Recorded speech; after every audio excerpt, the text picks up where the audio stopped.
मुझे तो लगता है ये हमारी सास सारी जिंदगी ऐसे ही हमारे सर पर चढ़कर तांडव करेगी। ठीक कह रही हो आप जेठानी जी, आप देख रही हो ना मेरी प्रेगनेंसी कितनी कॉम्प्लिकेटेड है। डॉक्टर ने प्रॉपर रेस्ट बताया। रेस्ट करना तो दूर, यहाँ रात के 9 बजे से पहले मैं अपने कमरे का दरवाजा तक नहीं खोल सकती। मेरा तो दिल कर रहा है मैं अपने मायके चली जाऊं, कुछ दिन तो आराम मिलेगा। सिमरन और माधवी अभी दोनों बात कर ही रही थी कि तभी उनकी सास कमला वहां आ जाती है। तुम दोनों मेरे मरने की प्रतीक्षा कर रही हो।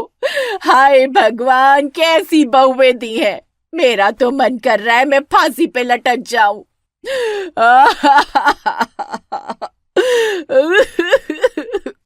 बुढ़िया सर पीट पीट कर रोने लगी। बुढ़िया के दोनों बेटे राम और श्याम दौड़े दौड़े रसोई में आ गए। बूढ़ी माँ को रोते देख दोनों ही परेशान होकर पूछने लगे, क्या हुआ माँ, आप ऐसे क्यों रो रही हो? बेटा क्या बताऊं, तेरी पत्नी और तेरी भाभी मेरे मरने की प्रतीक्षा कर रही है। ये बात मैंने अपने कानों से सुनी है। नहीं नहीं, ऐसी कोई बात नहीं है। वो तो बस कुछ दिन से काम करने में दिक्कत होने लगी है। सोच रही थी मायके चली जाऊं। मेरा 8वां महीना चल रहा है, काम करना थोड़ा मुश्किल होने लगा है। तुम्हारे जितनी उम्र में हमने 3-3 बच्चों को जन्म दे दिया था और टाइम के टाइम तक भी काम करती रही। ना कोई इंजेक्शन लगा, ना कोई डॉक्टर। एक तुम हो कि रात दिन डॉक्टर की पड़ी रहती हो। माधवी, माँ ठीक कह रही हैं।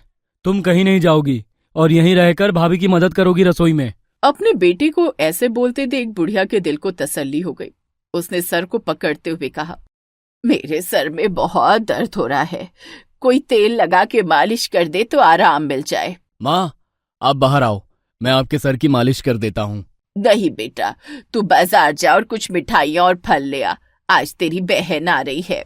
माँ, 20 मिनट में मेरा ऑफिस का टाइम हो जाएगा।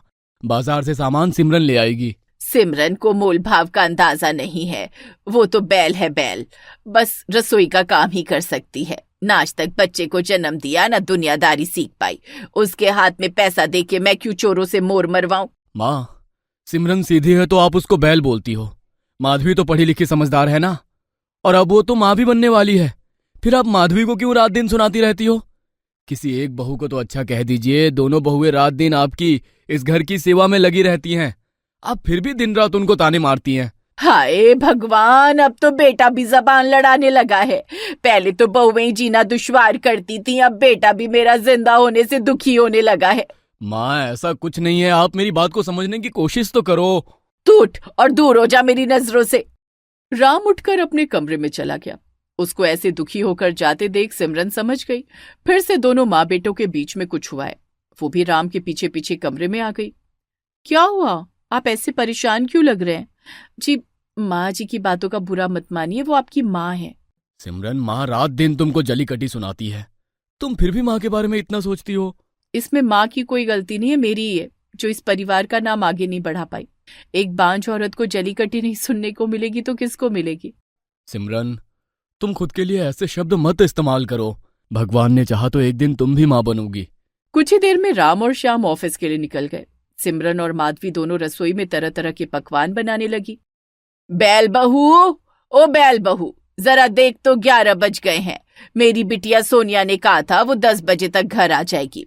उसको फोन तो कर, कहाँ रह गई? जी माँ, अभी करती हूँ। सिमरन ने जैसे ही मोबाइल उठाया तभी दरवाजा खुला। सानिया के साथ साथ उसकी सास वसुंधरा और उसका पति प्रेम भी आया था। कमला जी, ये लीजिए आपकी बेटी।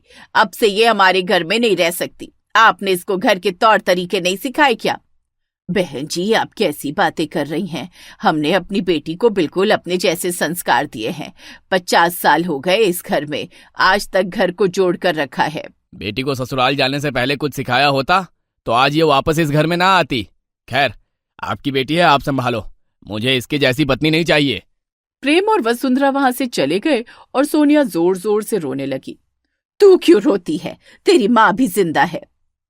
बस कीजिए माँ, अगर आप दोनों भाभीियों के साथ इतना बुरा सुलूक ना करती तो आज मेरे पति और सास मुझे घर से ना निकालते। जिनकी खुद की बेटी होती है वो दूसरे की बेटी के साथ दुर्व्यवहार नहीं करते। भगवान इसी धरती पर सबके बदले लेता है। क्या मतलब है तेरा? मैं अपनी बहुओं को तंग करती हूँ? मैं बस उनको रसोई का काम ही तो करने को बोलती हूँ। इससे ज्यादा क्या बिगाड़ लिया मैंने इनका जो तू ऐसे बोल रही है? माँ, रसोई का काम तो सभी करते हैं, लेकिन आपने उस दिन जब सिमरन भाभी को शरबत में दवाई मिलाकर दी थी ना, जिससे वो कभी मां ना बन पाए और आप सारी जिंदगी उनको दबा कर रख सको। बावली हो गई है कि मैंने ऐसा कुछ नहीं किया। माँ भाभी अभी यहाँ नहीं है, तब भी आप झूठ बोल रही हो। अकेले में तो अपना जुर्म स्वीकार कर लो। हाँ बेटा, भूल तो मुझसे हुई है, लेकिन मुझे ये नहीं पता था उसका बदला मेरी बेटी के साथ उतरेगा। पर तू चिंता ना कर, मैं अपनी बहू के पैरों में गिरकर माफी मांग लूंगी। सिमरन बहू का दिल बहुत बड़ा है, वो मुझे माफ कर देगी। फिर देखना, भगवान तेरा घर फिर से बसा देगा। कमला जैसे ही रसोई की तरफ बढ़ी, उसको दरवाजे पर ही दोनों बहुएं खड़ी मिली। कमला ने सिमरन के आगे हाथ जोड़ते हुए कहा, बेटा मुझे माफ कर दे, मैंने तेरे साथ बहुत बुरा किया, पर जो हुआ उसका मुझे पछतावा है। ये क्या कर रही हैं आप माँ जी? प्लीज ऐसा ना कीजिए। माँ सर पर हाथ रखते हुए अच्छी लगती हैं, पैर पकड़ते हुए नहीं। बहू, तो क्या तूने मुझे माफ कर दिया? हाँ माँ, मुझे शुरू से ये बात पता थी, लेकिन मैंने कभी आपसे नहीं पूछा, क्योंकि मेरी कोई माँ नहीं है। इसलिए आप मेरे लिए जो भी फैसला लेंगी मुझे मंजूर होगा। तभी राम और श्याम वहां आ गए। माँ, आपकी वजह से सिमरन ने अपना बच्चा खो दिया और मुझे सारी जिंदगी ऐसा लगता रहा जैसे सिमरन ही गलत है। लेकिन जब माधवी प्रेग्नेंट हुई तब मैंने अपनी आंखों से देखा था आपको उसके जूस में दवाई मिलाते हुए।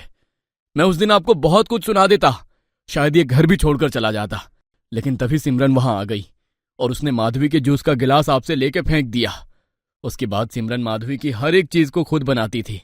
किसी और के हाथ की चीज को सिमरन ने कभी माधवी को खाने ही नहीं दिया। जेठानी जी, इसलिए आप मेरे खाने को लेकर इतना परेशान रहती थी। आपने मेरे बच्चे की जान बचा ली। थैंक यू जेठानी जी, मैं आपका धन्यवाद कैसे करूं? इतना सब हो गया और मुझे पता भी नहीं चला। जो कुछ साल पहले माँ ने भाभी और भाई के साथ किया वो हमारे साथ भी होने वाला था। मुझे मेरी गलती का एहसास हो गया है। इंसान जो बोता है वही काटता है। आज के बाद मैं किसी का दिल नहीं दुखाऊंगी। तो फिर ठीक है, आपको अपनी गलती का एहसास हो गया, हम सब यही चाहते थे। तुम कब आए? हम गए ही कब थे? सोनिया ने हमें सब बता दिया था। तुम्हारी गलती का तुम्हें एहसास हो सके, इसीलिए हमने ये सब किया। उस दिन के बाद कमला ने अपनी दोनों बहुओं को बेटी की तरह रखा और ऐसे एक बिखरा हुआ परिवार फिर से खुशहाल हो गया। बिंदिया, क्या कर रही है? समय देख, चल जल्दी। समय पर नहीं पहुंचे तो कहीं उस रूम में किसी दूसरी नर्स की ड्यूटी ना लग जाए। फिर करती रहना घर का काम। हाँ मम्मी जी, बस आई। मैं इनको खाना पैक करके दे रही थी। जब खाना ले जाते तो फिर शाम को आकर खाने की जल्दी नहीं मचाते। तेरे खाने के चक्कर में बच्चा हाथ से ना निकल जाए। मम्मी जी ऐसा मत बोलिए, वो बच्चा तो अब हाथ लग कर ही रहेगा और उसको मैं अच्छे दामों में बेचूंगी, आप देखना बस। मेघा और बिंदिया एक हॉस्पिटल में नर्स थी। वो कुछ समय से इस हॉस्पिटल में काम कर रही थी। कुछ दिनों तक उन्होंने अपना काम अच्छे से किया। फिर जब लोगों को उन पर यकीन हो गया तो उन्होंने बच्चा चुरा कर बेचना शुरू कर दिया। आज फिर से किसी बच्चे को चुराने का इरादा था उनका। वो जल्दी से हॉस्पिटल पहुंची और अपनी ड्यूटी पर लग गई।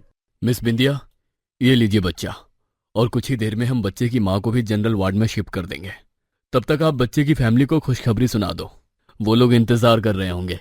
ये बच्चा कोई आम बच्चा नहीं है, एमएलए साहब का पोता है। उनको न्यूज वालों को ये बात बताने की जल्दी है। ठीक है डॉक्टर, मैं अभी बच्चे को उसकी फैमिली को देकर आती हूँ। बिंदिया बच्चे को लेकर अपनी सास के पास आई। मम्मी जी, ये बच्चा हम नहीं बेच पाएंगे। क्यों? ये एमएलए का पोता है, बड़े आदमियों से पंगा नहीं लेना चाहिए। कहीं ऐसा ना हो कि लेने के देने पड़ जाए। हम पहले 3 बच्चे बेच चुके हैं, पर वो तीनों गरीब माँ बाप थे, इसलिए उन्होंने ज्यादा छानबीन नहीं की और हम बच गए। गरीब के बच्चे के बदले हमें मिला ही कितना? एक के तो 40,000 मिले थे और दूसरे के 48,000। रो रो के अब बड़ा हाथ मारना पड़ेगा, ताकि एक ही बच्चे को बेचकर सारी जिंदगी की गुर्बत दूर हो। और इस बच्चे को बेचने के बाद हम ये शहर छोड़ देंगे।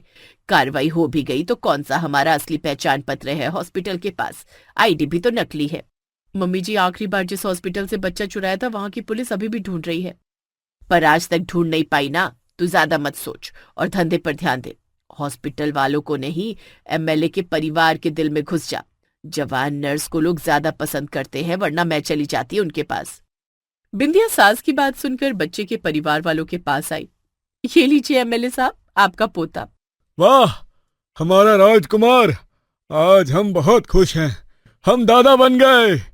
तुम ही हो जो सबसे पहले हमारे पोते को हमसे मिलवाई हो। मांगो जो हमसे मांगना है, आज हम तुमको इनकार नहीं करेंगे। पूरे 1100 का इनाम देंगे तुमको। कंजूस एमएलए, 1100 में पीछा छुड़ाना चाहता है। 1100 को तो ऐसे बोल रहा है जैसे 1 लाख हो।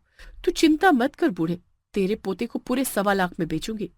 बिंदिया को सोच में गुम देख एमएलए ने कहा, क्या तुम कुछ सोच रही हो? कहीं बच्चे की माँ को कुछ हुआ तो नहीं? सब ठीक है ना? साहब हम कुछ नहीं सोच रहे और बच्चे की माँ भी ठीक है। हम तो बस ये देख रहे हैं आज आप कितने खुश हैं। हमें आपसे कुछ नहीं चाहिए, बस भगवान बच्चे की उम्र लंबी करे। एमएलए साहब ने खूब कोशिश की बिंदिया को कुछ इनाम देने की, पर बिंदिया ने कुछ नहीं लिया। उसको तो उनका दिल जीतना था, इसलिए बिंदिया ने इन 4-5 दिनों में एमएलए की फैमिली से खूब जान पहचान बढ़ा ली। जिस दिन वो लोग हॉस्पिटल से जाने लगे तो बिंदिया ने एमएलए की बहू कामिनी से कहा, मैडम क्या मैं आपके बच्चे को आखिरी बार गोद में ले सकती हूँ? क्या है ना, मेरे खुद की कोई औलाद नहीं है, बस इसलिए बच्चे से जल्दी लगाव हो जाता है मुझे। हाँ हाँ क्यों नहीं, इतने दिन से तुम मेरा ख्याल रख रही हो, तुम बच्चे को ले सकती हो। अभी तो पिताजी भी हॉस्पिटल का बिल पे करने गए हैं। बिंदिया ने बच्चे को लिया और टहलते टहलते वहां से धीरे से निकल गई और चलते चलते अब वो हॉस्पिटल से भी बाहर आ गई। उसकी सास पहले से ही बाहर उसका इंतजार कर रही थी। बिंदिया ने बच्चा अपनी सास को दे दिया। वो दोनों ऑटो में बैठकर वहां से भाग गई। कुछ दूर आकर मेघा ने बिंदिया से कहा, देखा बहू, मैंने कहा था ना एमएलए के बच्चे से हमें खूब पैसा मिलेगा, हम एक ही बार में अमीर हो जाएंगे। एमएलए ने अपने पोते के साथ फोटो अपलोड की थी सोशल मीडिया पर। वहां उसको बहुत कमेंट्स मिले, पर एक आदमी था जो उसको बार बार हर पोस्ट पर गाली दे रहा था। मैंने जाकर उसी से बच्चे की डील की। अब वो हमें बच्चे के पूरे 3 लाख दे रहा है। मम्मी जी 3 लाख? आप तो सच में बहुत तेज दिमाग की निकली। कुछ ही देर में वो बच्चे को लेकर एक आदमी के पास आई। उस आदमी ने बच्चे को ले लिया और बदले में पैसे दिए। पैसे लेकर वो जल्दी से बस स्टैंड की तरफ भागी। मम्मी जी अपने बेटे को तो बोल देती, वो भी आ जाते। बेटे को फोन करके बुला लेंगे। पर मम्मी जी उनको हम बोलेंगे क्या? 3 शहर बदल चुके हैं। तेरे पियक्कड़ पति ने आज तक कोई सवाल किया है क्या जो आज तू उसकी चिंता कर रही है? अब चल जल्दी, सामान मैंने आज ही सुबह गाड़ी में रखवा दिया था, वो हमारे नए पते पर पहुंच गया होगा। वो जैसे ही बस के पास गई वहां पहले से ही पुलिस खड़ी हुई थी। खुद को कानून के हवाले कर दो। हमने क्या किया है?